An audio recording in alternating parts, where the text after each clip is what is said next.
এই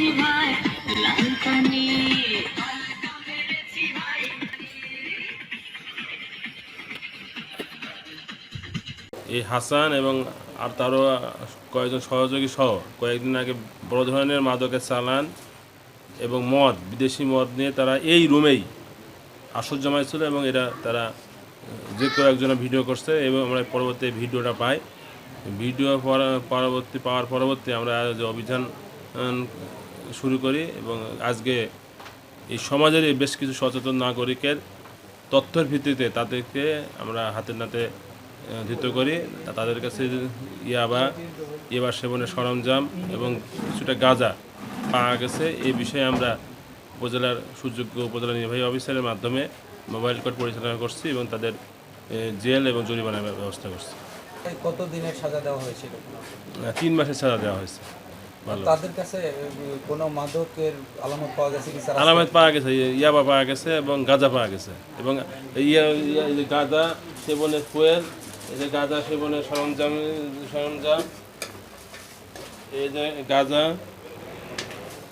এগুলো তাদের কাছে পাওয়া গেছে এবং এই সরঞ্জামগুলো সবাই তাদের ভিডিও তারা ধারণ করছিল। এই বিছানায় তারা ওই ভিডিওটা মানে এখানে তারা আসর জমাইছিল এবং এখানে এই বিছানা চাদর সহ যা কিছু দেখছেন এগুলো সব ভিডিওতে সব কিছুই ছিল।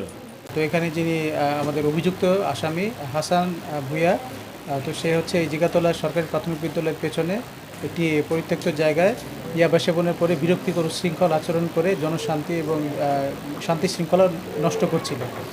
তো এমত অবস্থায় তাকে হাতে নাতে ধরার পরে আমরা সেটি ভ্রাম্যমাণ আদালতের মাধ্যমে তাকে শাস্তি দেওয়া হয় এবং আমাদের ভবাপুর থানার সম্মানিত ওসি যিনি আছেন জনাব মোহাম্মদ সাব্বির রহমান, তিনি প্রসিকিউশন দাখিল করেন এবং যেহেতু বিষয়টি আমাদের সম্মুখে উদ্ঘাটিত হয়েছে এবং তিনি স্বেচ্ছা স্বীকারোক্তিমূলক জবানবন্দি দিয়েছেন এবং তার কিছু ইয়াবা সেবনের কিছু সরঞ্জামাদি সহ 2 পিস ইয়াবা এবং 1 পুরিয়া গাঁজা হাতে নাতে ধরা পড়েছে। এ কারণে মাদকদ্রব্য নিয়ন্ত্রণ আইন 2018 অনুযায়ী তাকে 3 মাসের বিনাশ্রম কারাদণ্ড এবং 1000 টাকা অর্থদণ্ড, অনাদায়ে আরও 10 দিনের বিনাশ্রম কারাদণ্ড প্রদান করা হয়েছে। তাই না? বাইরে তো ওই তো এন্দর বাইরে গেছো, ঘরের ভিতর তো বাইরে গেছো না? তুই কইলা যে আমগো পিছনে আইছো, আমগো দেখছো, ওই আমগো এইখানটা তুই দেখছো, এইখানটা দেখছো, দেখে তুই বাইরে গেছো। আমরা ওই ঘরে গেছি, তুই বাইরে গেছো।